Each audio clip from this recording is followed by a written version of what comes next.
The bride looked at her husband with disappointment. "How could you embarrass me like this on my wedding day?" And before anyone could explain, then she walked away. At that moment, the landlord realized something was terribly wrong, and he quickly picked up his phone to call Ada. But he had no idea that the biggest lesson of his life was about to begin. The compound was filled with whispers. Guests stood in small groups discussing what had just happened. The bride had already left. David stood quietly, still holding the wedding ring she had thrown at him. His father, the landlord, looked frustrated and embarrassed. Then his phone rang. It was Ada. She had already seen the missed calls. "I'm on my way," she said calmly. A few minutes later, Ada arrived at the house. At the same time, a police officer also arrived because the landlord had reported the situation. The landlord immediately pointed at the house. "Look at what you did," he said angrily. "Explain why you removed everything from my house." But Ada did not raise her voice. She quietly brought out the rental agreement paper. "Sir," she said respectfully, "please read this part again." The landlord grabbed the paper and looked at it. The police officer also stepped closer. Ada pointed at the line that said, "Any property placed in the house by the tenant that does not belong to the landlord may be removed when the tenant leaves."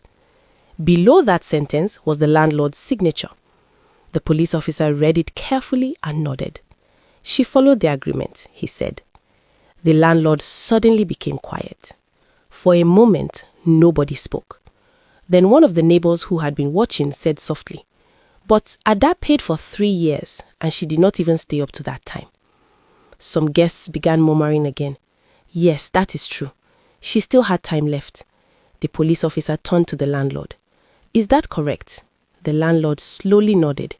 "Yes, she paid in full." The officer then spoke calmly. "In that case, since she left early because you asked her to leave, the remaining rent should be returned to her." The landlord looked uncomfortable. He had not expected that. But everyone was now watching him. Even his son David looked down in silence. Ada did not say anything. She simply stood quietly. The police officer continued. "Fairness is important in agreements like this." The landlord sighed deeply. Slowly, he went inside the house and returned with an envelope. Inside was the remaining rent money. He handed it to Ada. "This is the balance of the rent you paid," he said quietly. Ada accepted the envelope politely. "Thank you, sir," she replied calmly. She turned to leave, but before she walked away, she said something that made everyone reflect. "I only wanted a peaceful place to live," she said. "I treated the house like my own home." Then she walked away slowly. The neighbors watched her leave with respect. Meanwhile, David sat quietly on the steps of the empty house. He looked around at the cracked walls and the broken windows. For the first time, he truly saw the house the way it had been before Ada came. His father stood beside him in silence. They had pushed away the one person who had made the house beautiful. Their pride had cost them a good tenant, a beautiful home, and even a peaceful wedding day. Sometimes the biggest lessons in life do not come with loud arguments. Sometimes they come quietly through the consequences of our own decisions. Moral lessons of the story.